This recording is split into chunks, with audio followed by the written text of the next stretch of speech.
Apabila Allah menghendaki kebaikan kepada seorang hamba, maka Allah berikan agama untuknya. Apa bentuknya? Nabi SAW menyebutkan di hadis Bukhari dan Muslim, "Man yuridillahu bihi khaira yufaqihu fiddin." Siapa yang Allah kehendaki kebaikan padanya, maka Allah akan faqihkan ia kepada din.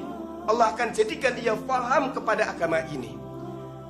Dan dalam riwayat yang lain, Musnad Imam Ahmad dengan beberapa redaksi yang beragam, apabila Allah menghendaki kebaikan kepada seorang hamba, asalahu, maka Allah akan berikan madu kepadanya. Para sahabat bertanya, apa maksud Allah memberikan madu kepada hamba tadi? Dijawab oleh Nabi SAW, Allah bukakan untuk hamba tadi beramal saleh, yang kemudian Allah wafatkan ia di atas amal saleh tadi.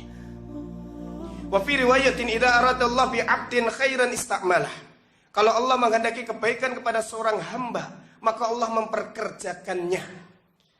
Lalu ditanyakan kepada Nabi SAW, kaifa yasta'milu? Bagaimana Allah memperkerjakan seorang hamba?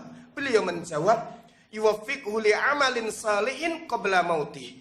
Allah berikan taufik kepadanya untuk beramal salih sebelum wafatnya, sehingga Allah Subhanahu wa taala cabut nyawanya sementara dia di atas kondisi itu.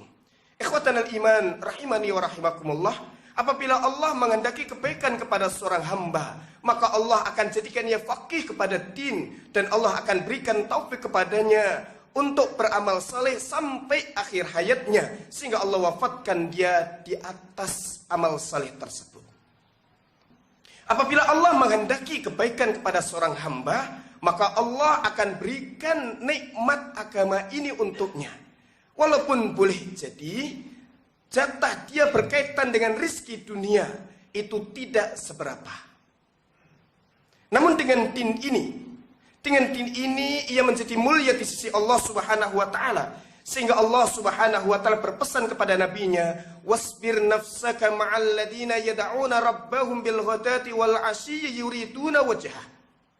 Hendaknya engkau senantiasa bersabar wahai Muhammad untuk bersama dengan orang-orang yang selalu menyeru Allah di waktu pagi dan petang, dan senantiasa mengharapkan keridhaan Allah Subhanahu wa taala. Walaupun boleh jadi mereka dari kalangan orang miskin, walaupun ada juga dari kalangan orang kaya. Karena Allah Subhanahu wa taala yang disampaikan oleh Nabi sallallahu alaihi wasallam dalam hadis riwayat Ahmad, wa innallaha azza wa jalla yu'ti dunya man yuhibbu wa la yu'ti dina illa liman ahabba. Sesungguhnya Allah memberikan nikmat dunia kepada orang-orang yang Allah cintai dan yang tidak Allah cintai. Wala yu'ti dina, dan Allah tidak memberikan nikmat agama kecuali kepada orang yang Allah cintai semata. Demikianlah yang Allah kabarkan, bahwa apabila Allah tidak menghendaki kebaikan kepada seorang hamba, bukan Allah jadikan ia miskin, bukan Allah jadikan ia melarat, bukan Allah kemudian cabut kekuasaannya, bukan. Tetapi Allah jauhkan dia dari nikmat agama, Allah halangi dia dari mendapatkan iman, Allah jauhkan dia dari Islam.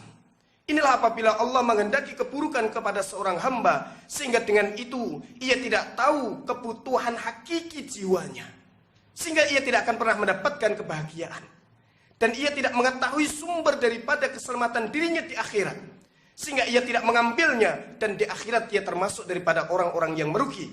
Dan dengan banyaknya harta yang minus daripada agama akan menjadikan dirinya merana.